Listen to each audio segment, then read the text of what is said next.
7, please.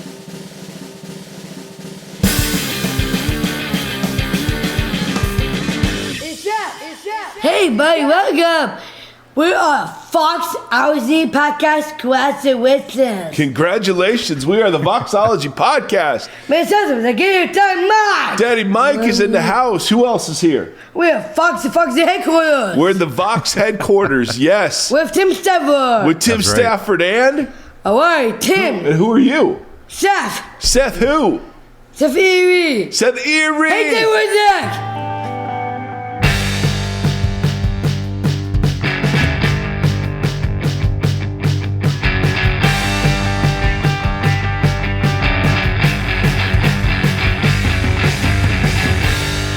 Ladies and gentlemen, we're so glad that you are with us today. I'm Mike, and our friend Tim Staff, who's been so excellently introduced by my son. Today, I need to tell you I'm a little bit under the weather, Timothy, and by under the weather, I don't know where that phrase comes from or what it means, but it's very accurate right now. You feel under the weather? Yes, under the clouds. I've got some sort of throat, fungal, chest, cough, fever thing happening. And, but you know, the Vox podcast demands weekly episodes. So regardless, we're here. We're playing Hurt today, guys. It's going to be okay. It'll be glorious. I think that we should probably comment on your outfit just to keep things balanced and steady. Mike has on what looks like a shawl. It's not a shawl. It is a blanket. It is a very soft blanket. I don't know if I've ever worn a blanket while we've recorded the podcast. I don't think ever. So. This feels new. This feels fresh. But I was cold today, which is a very strange feeling for me. I'm like, this is what people avoid. So yeah, and obviously clothes are fair game. I'm always commenting on yours. That's right. But I have my standard black shirt on. And anyway, beautiful, beautiful blanket with some light blue accents. That's right. Yep, it really brings out the color. I'm definitely a spring. I don't know. Anyway. All right, so I'm going to try to be high energy today, guys. You know, we've got standards to maintain. That's right. I want to say a huge thank you to all of you who like, rate, and subscribe to the podcast. That helps make our show discoverable.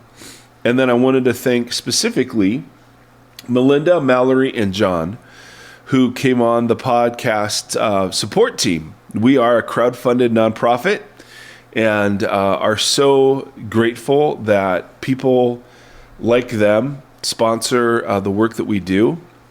And we're super grateful. So thank you to you guys, and as always, if you want to join that team, you can go to patreon.com and look up Voxology Podcast or Mike Geary, or you can go to voxologypodcast.com, and there is also a link to something called Tithely, which is often better able or more able to assist in kind of one-time gifts. So anyway, that's always, beyond appreciated. We're so honored that we have people that come on every week. That, by the way, did you hear that little bell? No. No, okay. Is it all happening again? No, the dryer is off. Oh. The dryer is off. And we got comments. About the dryer. So, that's fine. We could have paused the episode and turned the dryer off, but man, when you're in a flow, you don't interrupt that. You just let it go. You gotta let it go. So besides thank yous, we've got one piece of homework for you if you would consider it. Yep. So we are weeks away from launching our new website. This is actually a truth. Yeah, I would say I'd put it in weeks. Absolutely. Yeah. We have an incredible team of folks who have designed this thing and put it together, and it's outstanding. But what we need from you, if you would you go to our landing page, which is voxologypodcast.com. Would you do that right now? Would you put your email in? Because we want to take a survey. I know, just awesome. Surveys are the best. However, we're making some big decisions about the future of the podcast and ancillary things we are wanting to do. And we've got certain assumptions about our audience that we want to check and see if they're true. This will also give you input in terms of topics you'd love to cover or things that you'd love to see beyond the podcast happen. So if you're willing to, it would mean a lot to us if you take just a couple of moments and fire that up. Yeah, and we promise give us not your to spam you like crazy. No spamming, but we will send you a survey. And yeah, and it's super important. And I know it's I surveys, but anyway, in this case, it matters, and we're actually really interested in the results because it will either validate or not some assumptions we've been making. So that would be really important if you're willing to do that. Thank you. Today, I don't know. We have Tim's troubled times. Mm-hmm. We have Mike's monstrous manners. Mike's miserable musings. I don't remember what we called it exactly. It was Mike's miserable moment. Well, what was the first thing you just said? Mike's monstrous what? Manners. Whatever that was, I think we should do. Yes, for sure. We'll just go out to eat, and it'll be evident. No, but I wanted to. I have been running headlong into some Christian cliches this week that are driving me crazy. A buddy of mine led worship at an event and was told when he was performing some of his own songs that he did not lead people into the throne room. And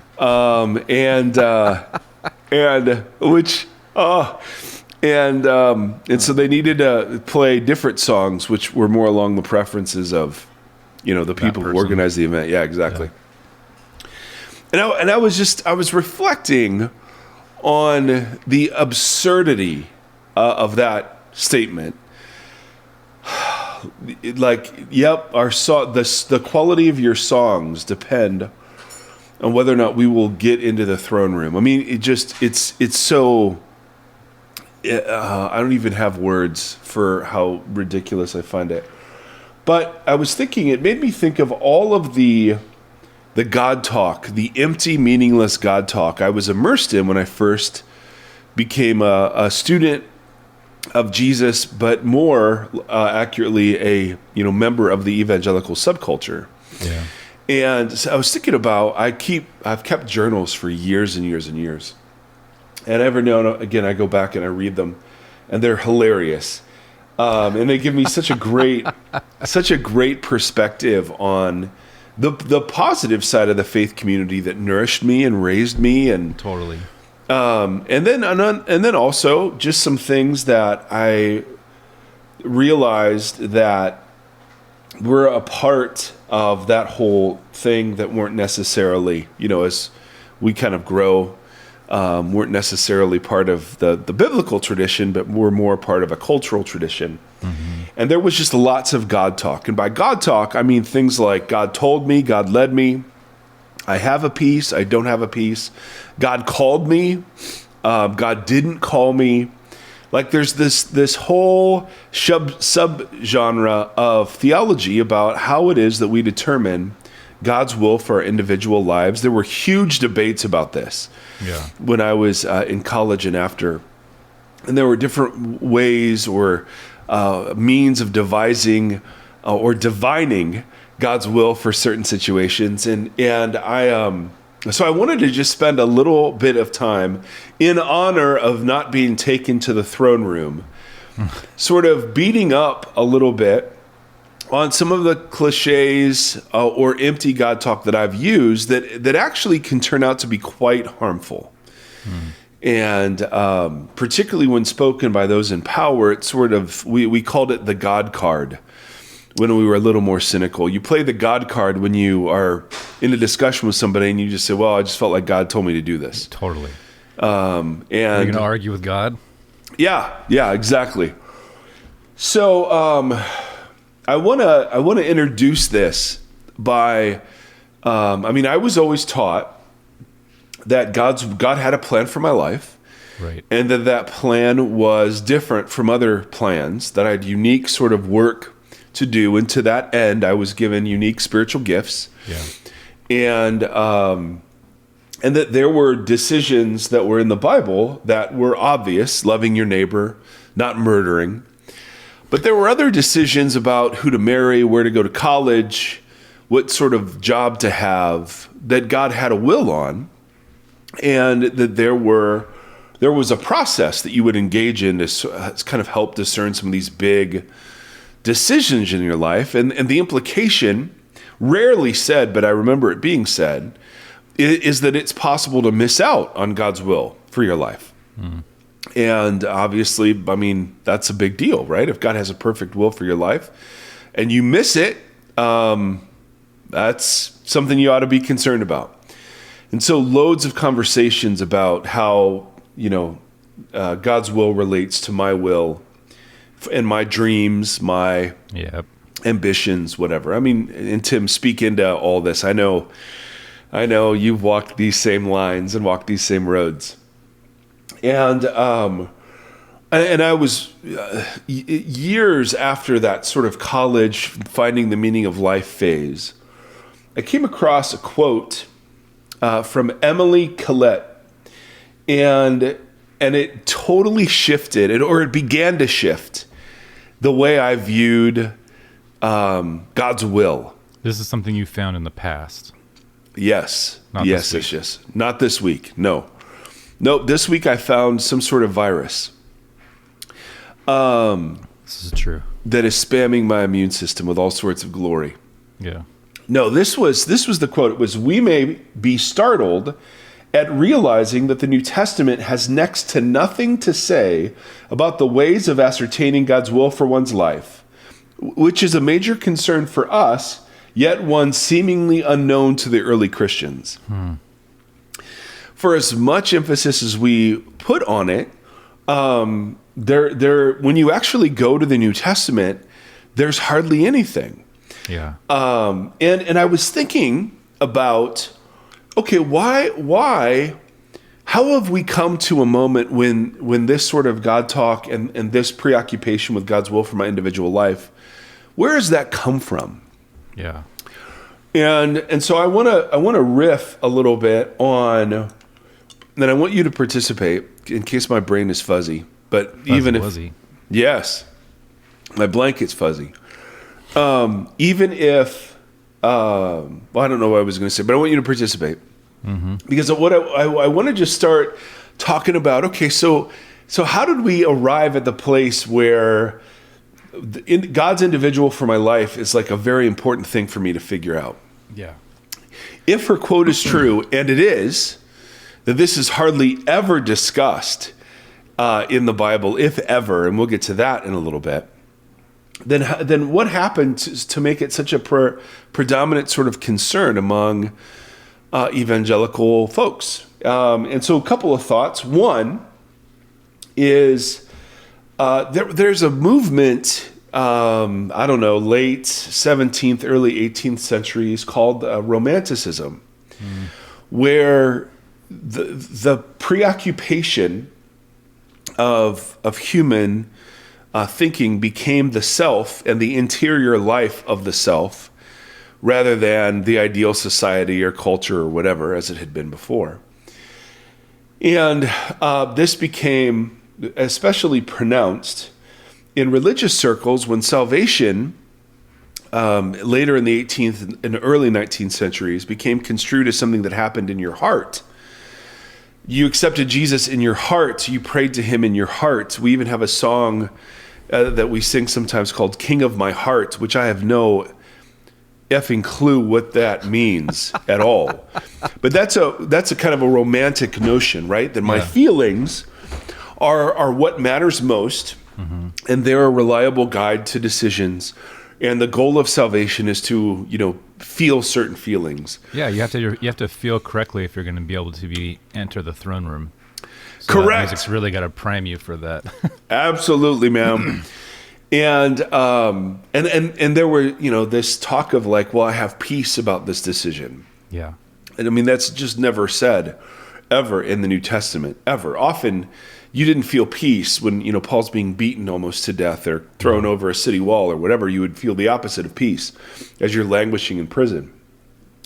So one contributing factor to this idea is that Christianity, the goal of Christianity is self-fulfillment. And self-fulfillment means self-actualization or the fulfillment of desire, which are all internal states. So Christianity primarily is about an inner relationship I have with Jesus. And as you cash that out, part of that means feeling at peace with God in doing God's work in the world. But when that kind of romantic ideal gets wedded to capitalistic dynamics, that we are in modern conception, we are forced to see ourselves as isolated individuals in competition with each other for limited status, honor, wealth, each making our own way in the world, fighting for upward mobility. We're out there establishing our identity, my career, buying homes, accumulating stuff, hoping then to reach kind of whatever the American dream turns out to be, Totally. which, at least one expression of it is the freedom to retire when I'm still young enough to just enjoy a high quality of life. Yeah, hence Gomez's love of capitalism. Yes, exactly. So if you wed the romantic ideal of, hey, Christianity is something I feel in my heart, with the capitalistic dynamics of I'm primarily to be seen as a member who both produces and consumes of a certain society, then what you get is the baptism in Christian terms of this sort of vocational pursuit, right? Totally, yeah. And when you talk about feeling peace, and then we decipher for an American what it means to be at peace. Right. And which usually kind of means what makes me feel joyful or content or happy. Yep. Yeah. So, you know, all those things, that thread is a short thread to pull to see how that plays itself out. Totally. So, knowing God's will then in the particulars is super important, because God's, if God does have a specific will, then that specific will is going to be better than my will. And so it becomes very important. And it's so funny. I mean, it's totally a modern invention to see ourselves as our jobs. You know, in theological terms, you always saw yourself as part of your community. Now it is totally and almost exclusively as part of your vocation. And so evangelical sort of spirituality gets corrupted by these dynamics. Yeah. And in return baptizes those things as pursuit of God. Yeah. Right? And I'm guilty. I mean, this is all stuff I've done. I was absolutely obsessed. I mean, there were huge decisions I've made, and there were times I felt like God did speak. So we'll talk about that. But I just want to set up the idea, first of all, that our preoccupation with I feel led, I feel called, I feel peace, isn't a biblical preoccupation. Yeah. When Paul uses call language, and Gomez has some really good stuff on this. When God uses call language, when Paul uses call language, he's talking about being called to Christ and called to the community of Christ. And then when Paul talks about something else, he uses different language. Yeah. So there isn't a calling to vocational ministry. There isn't a calling to be a student. There's called to Christ. And whenever Paul talks about that, when you were called, what he means is when you were called to Jesus. And then he will also talk about being called to the church. Now, he'll mention his specific calling as an apostle. But that's not something he expands. He only uses that language to talk about his solidarity with the people. The churches he's writing to. So he'll say, I've been called as an apostle, you've been called as the church, so we're co-laborers together. We've both been called. We both share a calling together. So there's some dynamics that kind of undergird all of this, God talk. There's also, this God talk also creates kind of a fear and pressure, as we've already said, that you could miss it. What if I marry the wrong person? What if I don't take the right job? What if I go to the wrong college? I mean, there's a bit of pressure in there. And I remember feeling that, being paralyzed. Well, I don't know which one is right. So God, you have to show me. Yeah. this sort of God talk also leads a lot to misunderstanding. And there's one really tragic kind of example of this where, people will say, they'll express their desire to God for something. And then they'll say, like Jesus said, but not my will, God, yours be done. Right. So, someone is dying from cancer. God, I want them to be healed, but not my will, yours be done. And it sounds super amazing and very pious, but it has the unfortunate implication of implying that whatever does happen ends up being God's will. Yep. And as we've said 1,000 times, that is not the biblical portrait. God's will isn't the only will being done on earth. Yeah. Yes, exactly. And we wrestle with that. We have our own, dear audience, we have our own, several of us have our own little chat, Marco Polo stream. And we're always complaining about, well, if you say that God healed this person, then you have to say he didn't heal this person. Yeah. And if it was God's will that if my will was that they're healed and then they're not, well, then it must have been God's will that they weren't. Yeah, absolutely. And that is an absolutely devastating misunderstanding in our view, and in the Bible's view. God's will isn't happening in the world. Yeah. That's why we have to ask with Jesus, God, may your kingdom come, may your will be done on earth as it is in heaven. Yeah. Right? So a lot of this talk leads not only to fear and pressure, but it can lead to pretty major misunderstanding. And then most tragically, this kind of language is so manipulatable. Yeah. Right? It's so easy to manipulate people when using this language. And we've already referenced it, right? Who are you to argue with God? And I don't remember the theologian, but I'd read somewhere somebody was saying, listen, if somebody says, I feel called or I feel led or I feel a peace, just substitute the phrase, I want to. Right. For that God talk, and just say, they want to.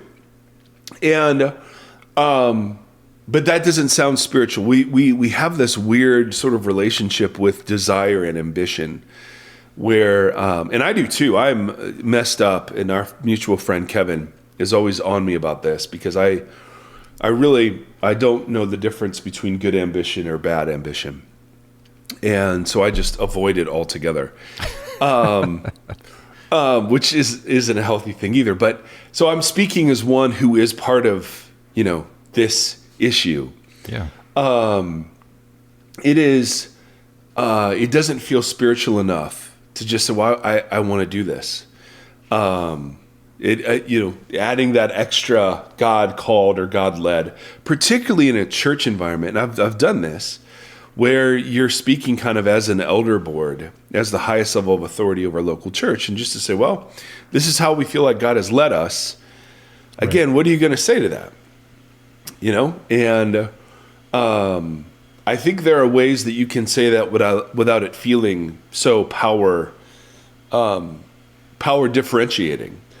Because, I do think God leads at times, especially in community. But I just want to highlight for the moment how easily, I've just heard of people walking up to other people say, hey, God told me we were going to get married, which, man, what do you even say to that except what a just insanely manipulative pickup line. Yeah. And so, like, Christian colleges are just known for this sort of weirdness. Excuse me. So there's this just awful way. And you can see it in the hands.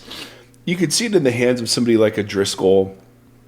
How malicious this sort of language can be wielded against people. I am God's called representative. I have a story of when God called me into ministry, and that calling has not been revoked. And so who are you? I mean, you can pull that thread. Yeah. And with someone like him, you can't revoke it. Like Right.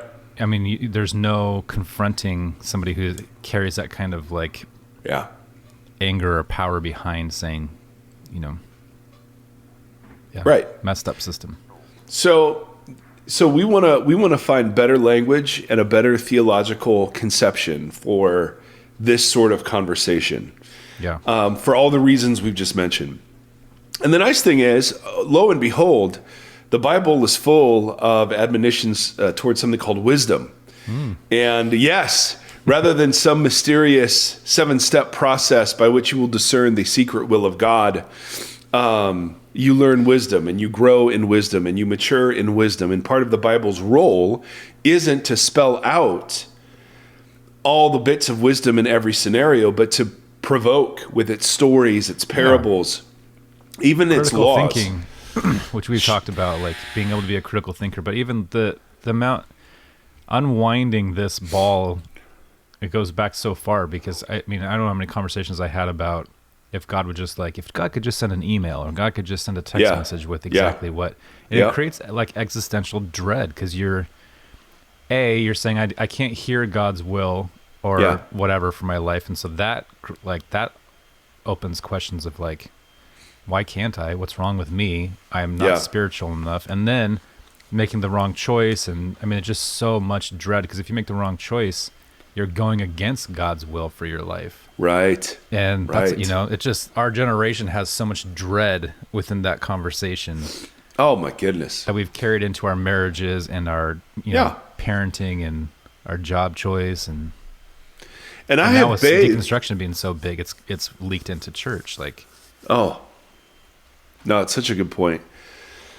And I myself have reflected back on teaching I've done or things I've said or understandings I've had where God is always speaking to me individually as a central part of like your walk with God. Yeah. It's like you need to learn to listen. And God's always speaking. And I think in a nuanced way that's true, but I would never say it like that anymore. Yeah. So let's get into some nuance, Timothy. Yeah. Let's not just sit on the, because I do think there are ways of talking about this that are very biblical. So theologians, and I don't know if these are helpful distinctions, but this at least gets the convo started. I just don't. So much of what we do in theology are introduce divisions into places where there probably aren't any. And this is one of those, I think, examples. But theologians often distinguish between God's will of decree, God's will of desire, and God's will of direction. And again, it's all got to start with the same letter, because that's what we do. Totally. Oh my goodness, yes. These are not my words, by the way. God's will of decree is the fact that God can just say, "Let there be light," and there's light. Paul hints it, like in Ephesians when he's talking to the church, and he says, "In Him you were also chosen, not as individuals." We'll get to predestination someday. "Having been predestined according to the plan of Him who works out everything in conformity to the purpose of His will." Right? There are some things that God is just going to make sure happen. Now, He can make sure the sun comes up because He set natural laws and physical laws in place, and that Paul conceives of Jesus holding those up right in His present ministry. I have no idea what that means. But you could say that God's will is the sun still comes up, in a sense. You get glimpses around the crucifixion of Jesus. This was God's plan from way before. So there are instances in the Bible where God just decrees that something's going to happen, and it happens, right? There isn't a will strong enough or powerful enough or intelligent enough to compete with His. Right. As it should be, if God is who we say God is. But because God has decreed that the beings that He has made in His image bear His image in their freedom to fulfill vocation, there's a sense in which God also has a will of desire, and that desire isn't always fulfilled. I mean, God's desire is not for murder, but murders happen. God's desire is not for infidelity, but infidelity occurs. And so God has a kind of, some will call it a moral will. The problem is that's not always expressed perfectly in the Bible, because as we've talked about, a lot of what's expressed in the Bible is accommodation.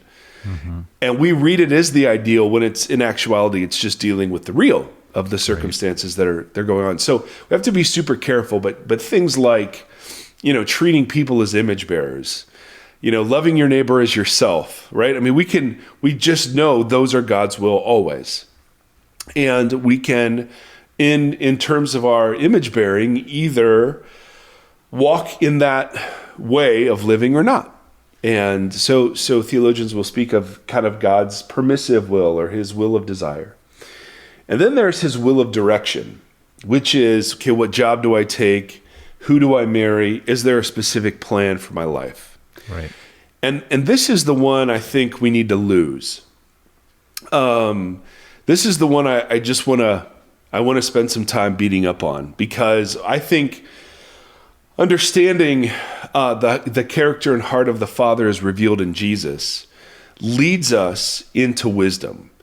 And it's wisdom then that guides us. Now, part of that wisdom is prayer. Part of that wisdom is counsel. Part of that wisdom is being immersed in the voice of Jesus and understanding how Jesus works, right? So we avoid the midnight mass situations. Goal right? number one. Yes. So I want to beat up on the idea that God has a will of direction for us individually. Yeah. I just want to say, I don't see much evidence of that in the Bible. Now, there are instances where Paul will want to go, I want to go over here, and then the Holy Spirit closes the door, and I want to go over here, and the Spirit of Jesus resists them, and then in a dream, somebody from Macedonia shows up and says, hey, come to Macedonia. Right. So in that case, there was a very specific will, right? Yeah. And there are some instances in the Old Testament where, man, God, I mean, like, I'm gonna check the dew the next morning to see if, you've answered the fleece that I've thrown out here, or right. The woman that it ends up offering to water my horse, that's the one that you will have for me.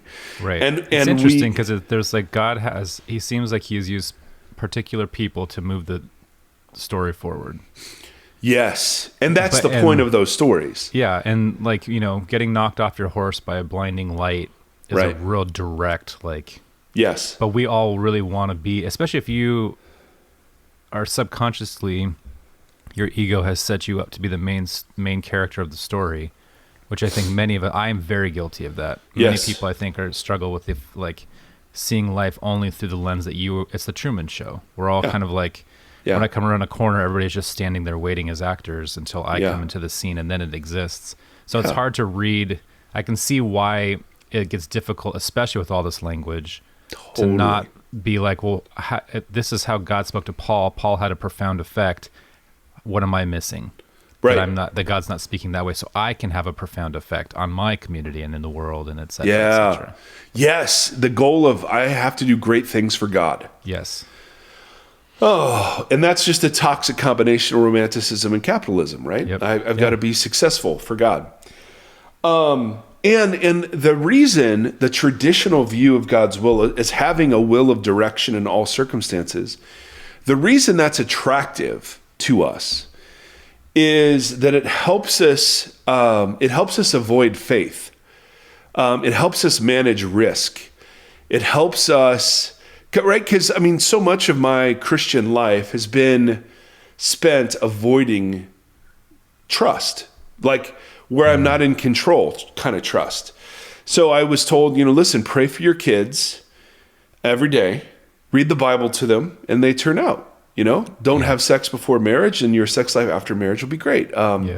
If you give, you can't outgive God. So if you give money to God, God will take care of you.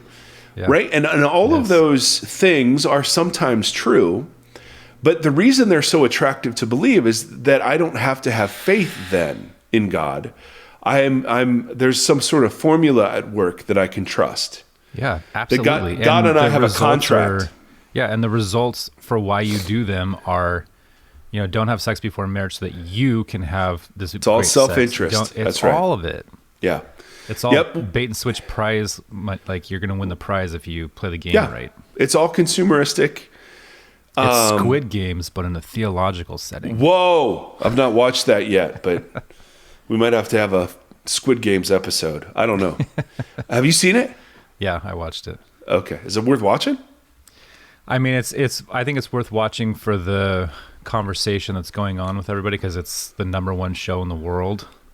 Oh, wow.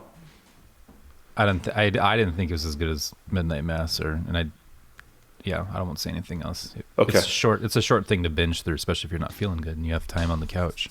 Yeah, I got time on the couch, baby. So, and I also think part of the fear that we have, and I'm sure this is true now, I see it with my kids more than I saw it with myself, but I saw it with myself too, it's what sociologists call the paradox of choice, right? The more choices we have, the more unhappy we become. And so the freedom to not choose and to have something chosen for us is a great gift, right? So, because even the word decide, it comes from a Latin word that means to cut off. So you're cutting off possibility, right? You get married and you're cutting off possibility. You commit to a career, you're cutting off possibility. You commit to a church, you're cutting off possibility. And so to be relieved of that, I think is a very attractive scenario. Because it also relieves the other side of that with the when you make the wrong choice, feeling the personal repercussions or guilt or whatever for. Yep. I screwed it up. Yeah. If someone else can screw it up for me, then I can just be like, "What, man? What'd you do that for?" Or I can use God talk to make myself feel better because if it's from God, then good will come from it. Not my will, but yours be done. Right. Exactly. So it's just kind of insidious, right? That a lot of this really well-intentioned language in the Bible sort of gets narcissistically and individually applied to my consumeristic modality of life. Yeah, narcissism seems to be a key element through this whole thing. Oh my goodness, it's the basis of all of our hermeneutics. What does this do for me? Absolutely. And I'm working so hard to try to overcome that. Yeah. By saying, well, I think God speaks more in community than he speaks to us individually, and even when he speaks, I think he's giving wisdom, he's not giving direction, and blah blah blah blah blah. But think about all of the ways in which this sort of traditional view of God's will as having a will of direction, it makes us preoccupied with the future, right? I spend the amount of energy I have to spend.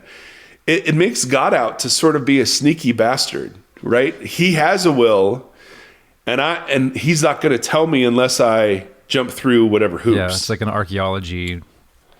Yes. The penitent man will pass. Yeah. And it also takes away from the most important matters. Love, justice, mercy, and it focuses on what 4-year college I'm going to attend. Right. You know what I mean? So those are almost exclusively non-moral decisions. Like, I love what Stanley Hauerwas says, like, about marriage. He's like, you never marry the right person because the right person doesn't exist. Right. No, there's still wisdom, and there are better people or worse people, but there is no right person. Yeah. It's going to be hard with anybody. Yeah. Yes. Yeah, regardless. And so I think the Bible sort of introduces us into that way of thinking about things, and not there is a golden path, and that golden path means comfort, convenience, never having to risk, never having to trust, never having to, fail or look dumb. And I just am like, no. Sucks because how many relationships have failed? And I know there are toxic marriages and there's so much abuse. So I'm not tons. Talking about that, but like, I wonder how many marriages have failed just strictly because of the fact that this idea of, the right one or whatever, as you were just talking about it, and then and then coming up with your, first few conflicts of marriage and being like, oh no, wrong one. Sorry, eject. Is that the dryer? Did you hear that? It's the dryer. The dryer is back. Yeah. Has it done it a couple times? I don't know. I was talking. But evidently it has. So welcome back, Dryer. My whole family's here, so I'm not gonna, Hey, we'll just it's a new push feature on. of the podcast. Yes. It's a survey question. Do you like the dryer? So in the grand scheme, I think what the scripture teaches, and I'll cover this very, very quickly because we've talked about it all the time, but what it teaches is genuine participation in the work of God. And there are times God seems to have special revelation, right? Can he speak in dreams? Can he speak in visions? Can he speak in impressions that he gives us? I think all of that is possible. The problem is the language then we use to describe that makes it much more definitive than it really is. Yeah. Because the biggest trap of this way of thinking of God's will is just hopeless subjectivism, right? What's peace to you versus peace to me? And it just, no, absolutely not. Absolutely not. So let's get rid of that language. I was called to Christ and I'm called to my church, right? I feel like I'm gifted to be a pastor and a teacher, but I'm also gifted to do lots of other things. There isn't anything more spiritual about that gifting than, if I were gifted to play football, which totally. Well, can you look at it too with I have chosen the calling of being a father, or I have not like I was called to be a father, but I have accepted or chosen to partake in the calling of a father and the calling of a husband. And then all the duties that come with that are part of the calling that I have chosen. Yeah. Or even, maybe identity is a better word there. Okay. Because again, I could just imply, I've taken up the calling of a pastor. And so that there's this extra thing out there that I've embraced that other people haven't. Right. You know what I mean? Yeah. And I would just want to, I don't know. I'm just thinking we're just riffing. I don't know. Yeah, I don't know. I'm just asking questions. But in Genesis 1 and 2, how does God display sovereignty? Well, he displays it in this interesting dynamic of him both being sovereign and over everything and intimately involved with the creatures he's made. Both are true. Yeah. So there are parts, evil doesn't win.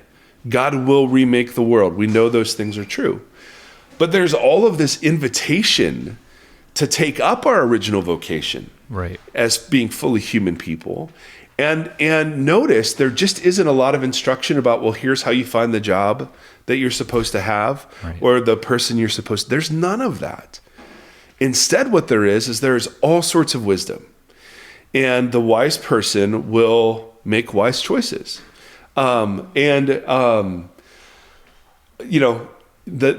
danger becomes when we turn wisdom into a formula and just say, well, okay, here's the book of Proverbs, and that's wisdom. So, if we spare the rod, we will spoil a child. Right. And that's a formula, and again, that's not what wisdom is. Wisdom is improvisation. Wisdom is not knowing the right thing to do, but making a choice based on what you think the right thing to do is. Yep, I like that. And just then walking in that choice. And that seems to be exactly what Jesus is describing. The only time he seems to brush up against this is in Matthew 6 in the Sermon on the Mount when he talks about, listen, don't go chasing after clothes. Don't go chasing after food or what you will wear. Waterfalls. Don't go chasing waterfalls. Yes, great call, Timothy. And instead, pursue the kingdom and the things of the kingdom. And all these other things will take care of themselves. And that's interesting too, because how does that and all these things will be added unto you? Yeah, right. I don't think that's what. I don't. Well, it's interesting what that would imply then within that context. Yes. You know what I'm saying? Because I think we've read that in the way that you're picking apart, and it's interesting to then look at that in the nuance of how you're presenting it now. Absolutely. For what that means. The point there isn't that God keeps the birds safe, so he'll keep you safe. Right. Jesus knows the birds are sacrificed. And then he even talks about the grass and the flowers, which are thrown away into the fire. So he's not talking about safety and security. Which is exactly how that verse is taught. Absolutely. Instead, what he's talking about is carefreeness. When you pursue the kingdom, because what the point he's making is whatever you treasure, it will either cause anxiety or stability for you. Yeah. So you're treasuring. So if you want to feel worry is always connected to wrong treasuring. Right? So if I treasure my youth, I will worry about growing older. If I treasure my health, I will worry about being sick. If I treasure my looks, I will worry about not looking great, right? Man, there's a whole series in that. Oh, so good. So he says, what you can do is treasure the kingdom. Yeah. And there, moth and rust won't destroy it, and thieves can't steal it. Pandemics can't touch it. Thread to what that means and how he has presented the kingdom here and now, and etc. So it's interesting. It just requires more work, Mike, is what it all comes down to. That's what wisdom is, right? So the promise isn't, hey, to treasure the kingdom and you'll be safe. Right. Because the two examples he gives are not safe. But he says if you treasure rightly, you can feel secure. You are secure in God's world. And then and they pull the thread on that. What does that mean? Does that mean that you're not going to be martyred for your faith or get in a car accident? But you know what I mean? Because that's also the way that's presented. Absolutely. No. What it means, at least in the way that Jesus frames it, is that you will never lose that treasure. Yeah. That's all that it means. If you treasure the kingdom, you cannot lose it. Pandemics, stock markets, governments. And you can see all of the anger and anxiety in evangelical culture is because we don't treasure the kingdom, right? Yep. We're fighting a culture war for something that we treasure. We're fighting economic policies for something we treasure, and so on, so on, so on. And now we're fighting it within for like just the term evangelical and... Totally. I say let them have the term. That's fine. Oh, I don't want it. They can have it. So instead, and Paul has a really interesting thing that he talks about God's will. And he doesn't mean here will of direction. All right? He means walking in God's ways. Okay. But he says, I urge you, in view of God's mercy, to offer your bodies as living sacrifices, holy and pleasing to God. This is your spiritual act of worship. Do not conform any longer to the pattern of the world, but be transformed by the renewing of your mind. Then you will be able to test and approve of what God's will is. Yeah. In other words, you will be able to see that God's will is good. Yeah. But that comes from a renewed mind. And what's a renewed mind? A mind that's not conformed to old creation and dynamics of old creation. Right? This is a mind that learns wisdom. It's not a mind that is somehow reading messages in the stars or clouds or, wherever. So it's just absolutely genius how he's talking about it. The invitation, what is the words? In being a sacrifice, that becomes a spiritual act of worship. Yes. I'm trying to recall off the top of my head, but when we talk about worship as an act of justice, or the justice is intertwined with worship, and how the implications of what it means to be a living sacrifice. So it's when you start to pull all those threads and look at what it means to be conformed to the kingdom. Yes. And how justice is, we just did God's justice 3 episodes ago or so. Yep. So you can go back to kind of parse through that language, but what that means if justice is intertwined with the spirit of worship, I don't know. There's just as you start to you take those big, you take those big words and those elements of that short passage, right? But pull the threads on each of them to what each of those things means. I don't know. I think it's just really interesting and opens up a lot of this is what it looks like to live here. This is what it looks like to participate. And this is how you gain wisdom in choosing or in sorting through what you're looking at. Well, and this is so very important, Timothy. You raise such a great point. And the point was so good I forgot it for the moment. That, dang it. Oh, shoot. I don't remember it. It was something good. And then my lovely wife walked down the stairs. I looked back and it was gone. Gone. Yes. Anyway. And if you do, I got it. The worst word in that whole sentence that we just read is the word spiritual. Your spiritual act of worship. Spiritual for us means internal. Right. For Paul, spiritual means animated by the Spirit. Yeah. So he'll talk about in 1 Corinthians a spiritual body. That doesn't mean it's ghostly. but it means it's animated by something other than the flesh. Because flesh and spirit are new creation, old creation words. Yeah. And so in old creation, there were dead sacrifices that were offered. In new creation, there are living sacrifices that are given, that are freely chosen. All that is to say, I think that's big, like in this That's whole huge. conversation, because that idea, because we live that understanding of spirit being this, like, inside me or in a spiritual realm or something, is largely how we were all trained. yes, At least in our generation, to exist.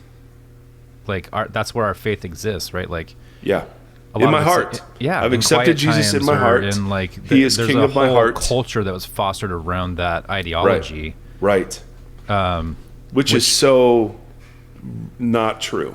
Yeah, that's interesting. Another point to this is God's will. When Paul does speak of God's will, in moral terms, it's written corporately to churches. So, like, for instance, it is God's will that you be sanctified, that you avoid sexual immorality, and that you learn to control your body. Okay, well, there's God's will. That's more than... I don't need any more of God's will than that. That takes up my full day right there. Right? Yeah. Or he'll say, be joyful always, pray continuously, give thanks in all circumstances, for this is God's will. But again, written to a church. Right. Right? We pray this in order that you may live a life worthy of the Lord and may please him in every way, bearing fruit in every good work and growing in the knowledge of God. Yeah. Be very careful in Ephesians how you live, not as unwise, but as wise, making the most of every opportunity because the days are evil. Do not be foolish, but understand what the Lord's will is. And then he gives 5 imperatives to the church. Do not get drunk on wine. Be filled with the Spirit. Speak to one another with psalms, hymns, spiritual songs. Sing and make music. Always giving thanks. Right? To the church. There's God's will. It is God's will that by doing good, you should silence the ignorant talk of the foolish. You know? So there's a sense of, like Mark Twain has this great line where he says, it's not the parts of the Bible that I don't understand that concern me. It's the parts that I do understand that concern me. Yeah. Like, if you're really interested in God's will, that list is big enough. Yeah. So 3 things that help kind of constitute wisdom. All right. 1, and this one is so obvious, and Proverbs is full of this, but the counsel of others. Yeah. Like, one of the things I love that my kids do is they let us be involved in their dating relationships.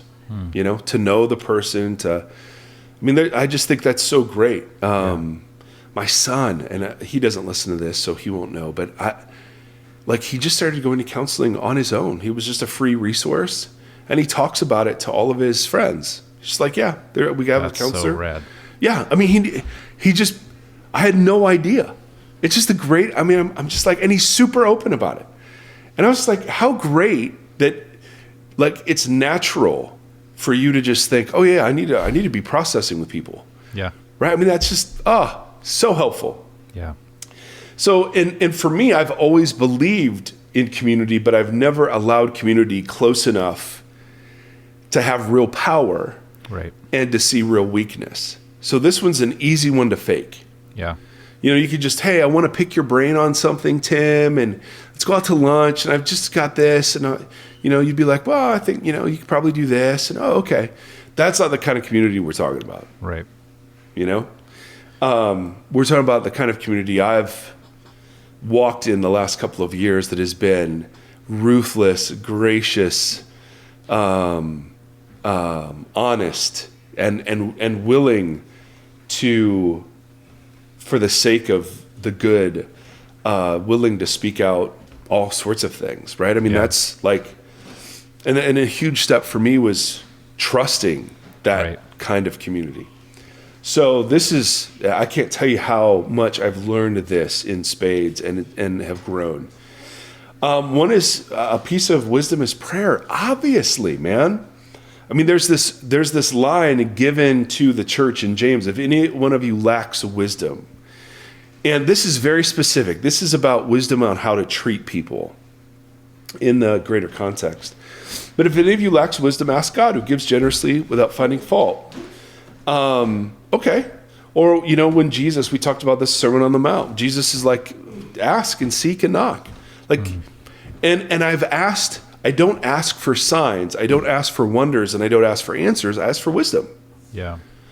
And then you seek it. And that's the third part. It's not just counsel, and it's not just prayer, but it's action. And No, there was a period of my life where I used to pray.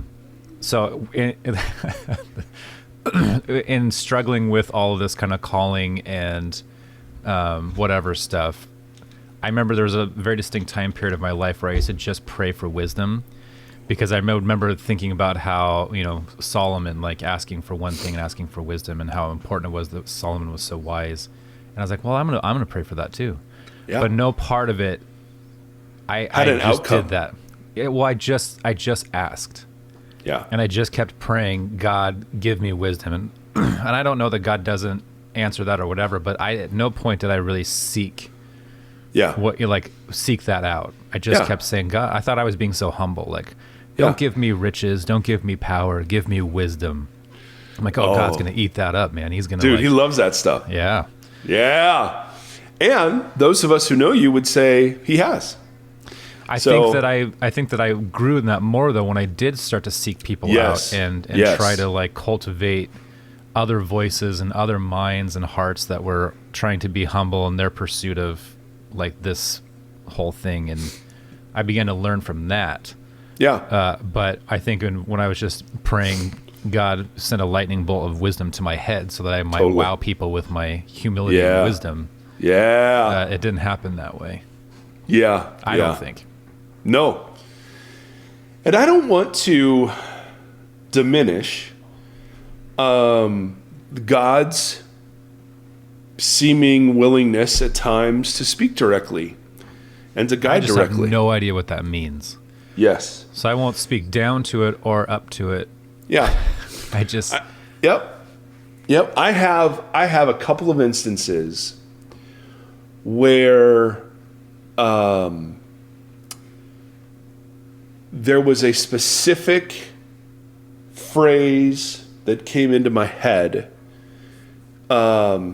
in such a timely, non-sought-after way that was totally life-altering, that I'm like, well, it wouldn't shock me.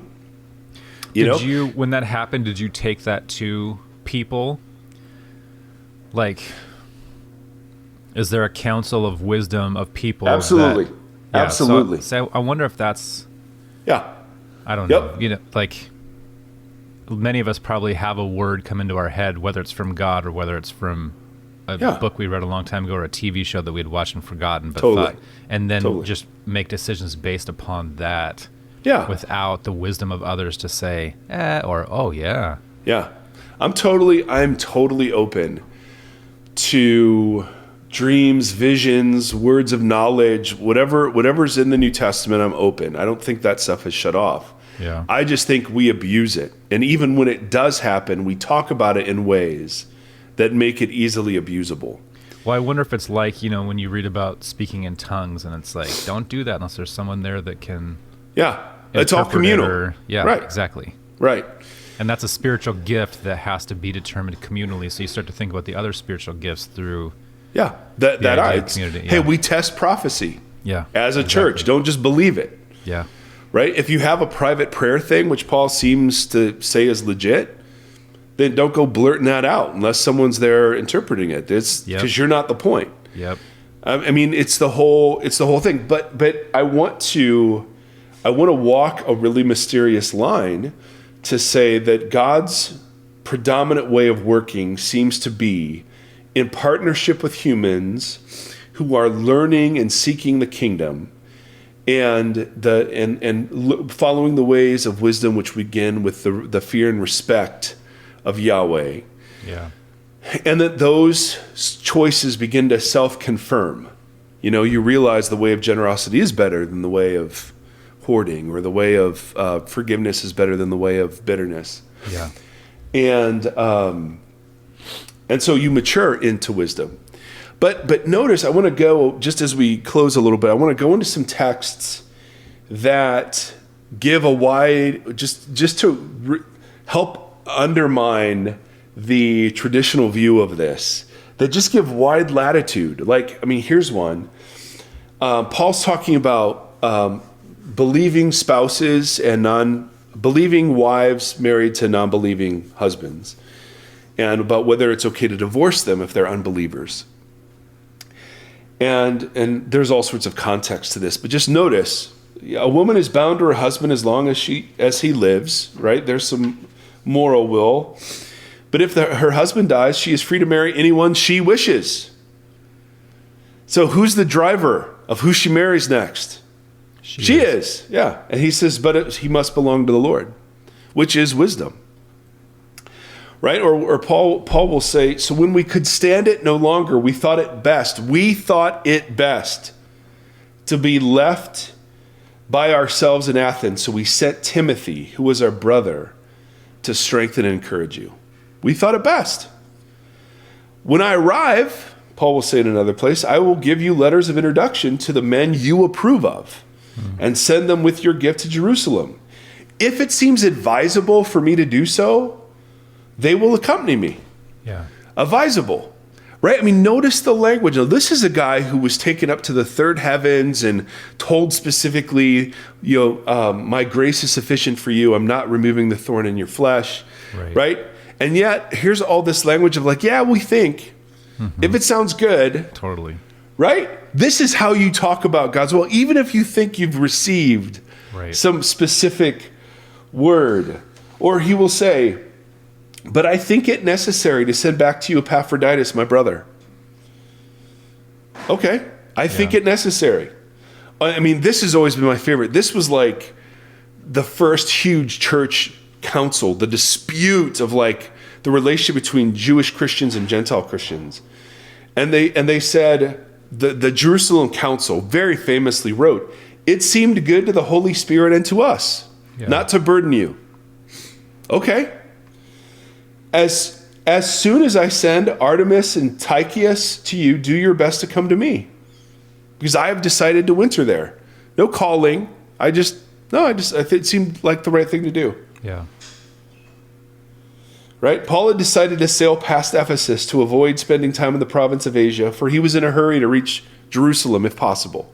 Yeah, if possible. Yeah. It's just hilarious.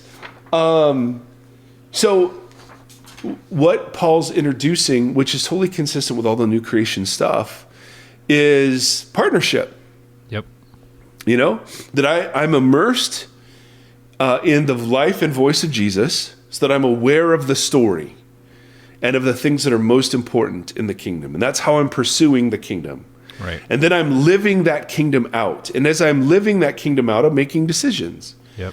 And I pray for those decisions. I ask for wisdom for those decisions. I ask if God does have a specific thing that he'd reveal that. Right. But I don't wait on that. I act. Yeah.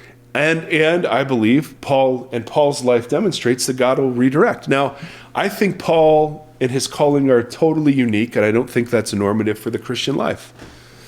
Now, and some would totally disagree with that. Some of our Pentecostal friends would totally disagree with that. And that's totally fine. The biggest thing I want to aim at is the emptiness of the God talk. And say, no, let's just agree to say, okay, I'm not going to use, I feel called, I feel led, I feel at peace. God told me, God spoke to me. Let's just say, no, it seemed wise. Yeah, and even if you do think that Paul is not a special case or so, but looking at what he's saying, like you just illustrated, is asking something different. It's not asking for you to be what Paul was, and it's to say, well, okay, this is what Paul, if you're going to disseminate out what Paul is saying, it's not saying that everyone's going to have a singular divine revelation. So it's regardless of whether you think that Paul is set apart or not. Yeah. And that it's still what he's saying is what you just said. So it's kind of a moot point almost. Yeah. Yeah, and that's the point. Yeah. We have enough of God's will to know. Exactly. But we like to And- build different wills to Yeah, for fear, to build for risk management, to manipulate, Yep. to deal with our own insecurity. I mean, and that's the part we just want to get rid of. We just want to say, no. I mean, I think God does speak, but I think his speaking is far different Yes. than the narcissistic blessing that I pursued most of my Christian life. And it looks far more like a community of people seeking the kingdom together and asking how best to embody Right. the reality of the risen Jesus in their midst. So I think this stuff is fascinating because a lot of questions. So when we talk about that God speaks in community more so than he speaks to whatever, we've talked about in the past. Yeah. And then the question follows, like, well, what does that mean? And what does that look like? Right. And so we Is talked it a about that a church? little bit Is in it this a- episode. Yes. Because I know I can hear those questions coming.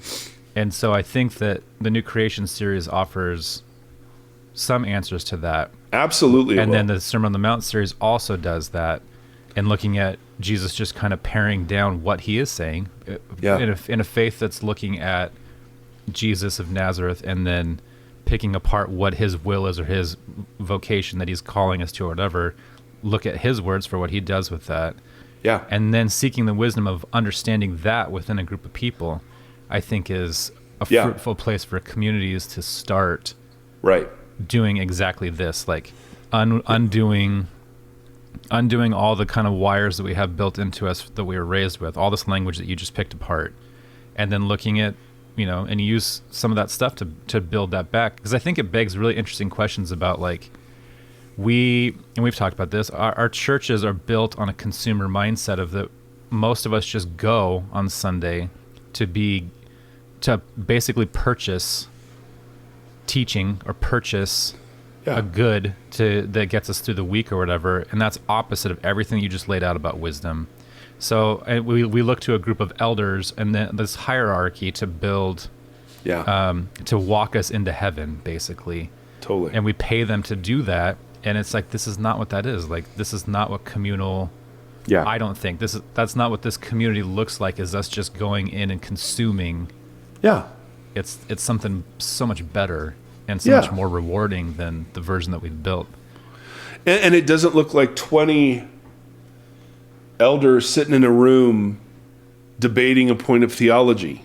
Right. I mean, it could, but for me, the picture we get are of these small house churches Yeah. of people who are meeting regularly and involved in each other's lives in a big way, who, as people inside of each other's lives, would struggle, wrestle, question. Right? I mean, obviously, from Paul's letters, we realize, like, the churches in Corinth were ornery, right? They had tons of questions. Paul's just answering their questions. He's just doing Q&A with them. So it looks like smaller groups of people immersed in the reality of the risen Jesus, doing their best to walk in his example, but having to improvise when his example doesn't lead us specifically to, what about, birth control, mm-hmm. or IVF, or death penalty, or whatever. And then we're improvising, right? And part of that is sitting in tension, in community, and doing the hard work of actually listening. And, part of what we and how we do the podcast is this. I feel like we embody the questioning and the spurring on and the sharing of, like, well, what about this, and what do we think of this, and this seems awful. And we sit with rebuke and pushback too. Oh yes, which I think is important, because, like, as you've mentioned before, when you're doing that, when you're improvising and you're parsing through and trying to cultivate wisdom in a group of people, and you're being like, I don't know, this is a gray area, we're gonna talk this through and decide this together, and then you look at the fruit of that, and if the fruit is spoiled, often it's like, okay, we let's turn around We have chosen poorly. Yes, exactly. That's the Yes. second Last Crusade reference of the Yes. podcast. Boom. All right. Well, I'll tell you what. I hope this has raised some good questions for us. So if you have thoughts, man, we'd love to hear them. I have so tons fun. of thoughts and questions. Oh, I know. That's why you're the best, dude. We've got a whole bunch about inerrancy that we'll get to probably next week. And then if we want to talk more about this. But I got through all 9 pages. Yeah? And there you go. All right. And that stuff I'm learning. I'm sure I haven't articulated it well, and there's more to nuance. But I don't know. Just that's kind of real time. Yeah. Anyway, we are so honored. We deeply are honored to be a part of your life. We really are. And so we just want to say thanks. We want to bless you as you go about the rest of your day or your drive or your workout, or you've fallen asleep about half an hour ago and you're now dreaming, but this is still going. Put on a little makeup. System of a Down reference, ladies and gentlemen. May the Lord bless you and keep you. May the Lord shine his face upon you and be gracious to you. May the Lord lift up his countenance to you, and in these days, may he give us peace, and may he heal my bronchitis. Amen. Amen. Thank you for listening to this conversation. Voxology is a 501c3 nonprofit organization that is supported by listeners just like yourself. If you'd like to partner with us, you can do so at patreon.com/Voxology. You can also join the community and hang out and chat with us on the socials. Facebook.com/Voxology Podcast and on Instagram @Voxology. Thank you for walking the long road with us.